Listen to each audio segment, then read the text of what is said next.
तो आप उस 10,000 रुपये को पूरे महीने के अंतर्गत ही खर्च करने की कोशिश करते हो, क्योंकि अगर आपको पता है ये 10,000 खत्म हो गए तो फिर हमें नेक्स्ट मंथ के लिए रुकना पड़ेगा। तो हर व्यक्ति क्या करता है, अपने बजट के अकॉर्डिंग काम करता है, अपने खर्चों को अपने अकॉर्डिंग कंट्रोल करके रखता है और कोशिश ये करता है कि कम से कम खर्च में काम चल जाए।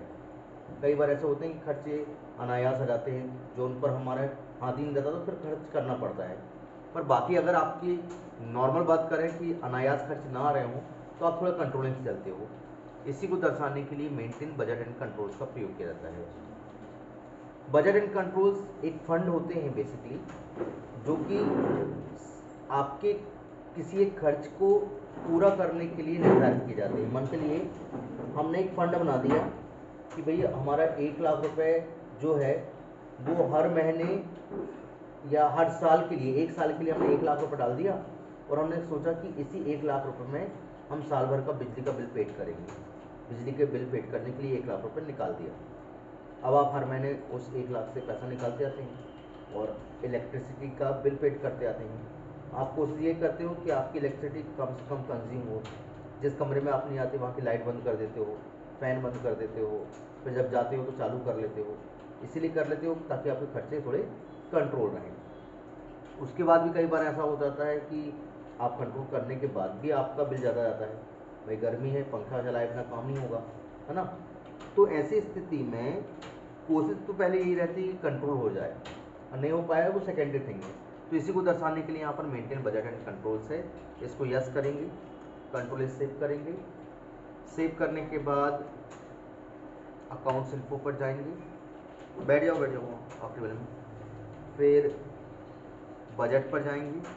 ठीक है, बजट पर जाने के बाद क्रिएट करेंगे बजट।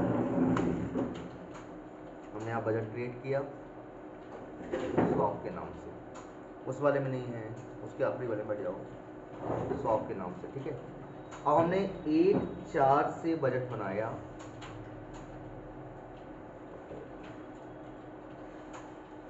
एक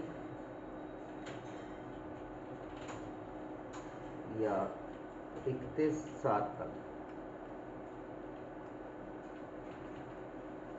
31/7 तक। ठीक है, ग्रुप यस।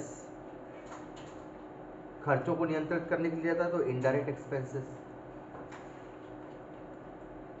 और नेट ट्रांजेक्शन, और ये अप्रैल मई जून जुलाई 4 महीने का बना रहे हैं तो हमने समझो बना दिया इसके लिए 25,000 का fund.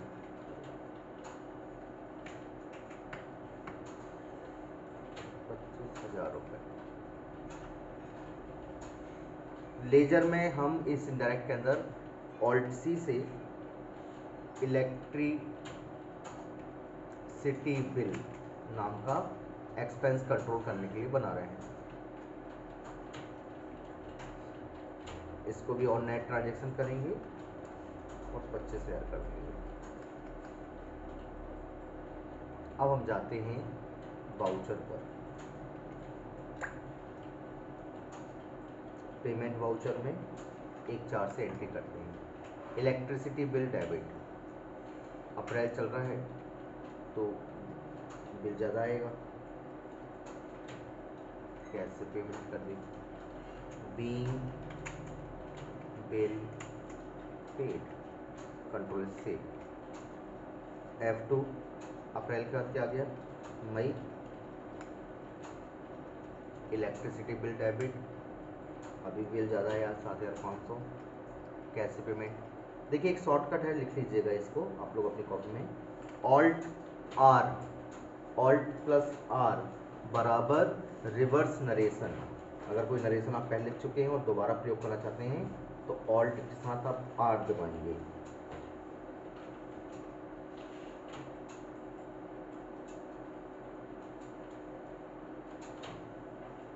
Alt plus R reverse narration. अगर कोई नरेशन आप रिपीट करना चाहते हैं या रिवर्स करना चाहते हैं तो ऑल्ट के साथ आप आर बटन दबाएंगे। ठीक है, कंट्रोल सेव। फिर आया जून में थोड़ी गर्मी में राहत आई, 6,500 का बिल आया। फिर ऑल्ट आर दबाया, रिवर्स कंट्रोल एस सेव किया, फिर एक साथ आ गया जुलाई, तो बरसात होने लगी, बिल और कम आ गया, कैश से पेमेंट कर दी और डाल। चलिए 4 महीने के लिए हमने बजट बनाया था, 4 महीने के हमने खर्चे कर दिए। अब हम ये देखें कि जिस हिसाब का बजट बनाया था क्या वो बजट पूरा हुआ। 25,000 में हमारा पूरा इलेक्ट्रिसिटी का बिल पूरा हो गया कि नहीं हुआ। तो आप जाएंगे ट्रायल बैलेंस पर, इनडायरेक्ट एक्सपेंस पर, देखिए 27,000 रुपये हो गया। बजट ज़्यादा हो गया किससे, आपके खर्चों से। ठीक, अब देखते हैं हम। तो आपको करना ये है कि यहाँ एंटर मारा, और एंटर मारने के बाद आपको यहाँ न्यू कॉलम पर जाना है।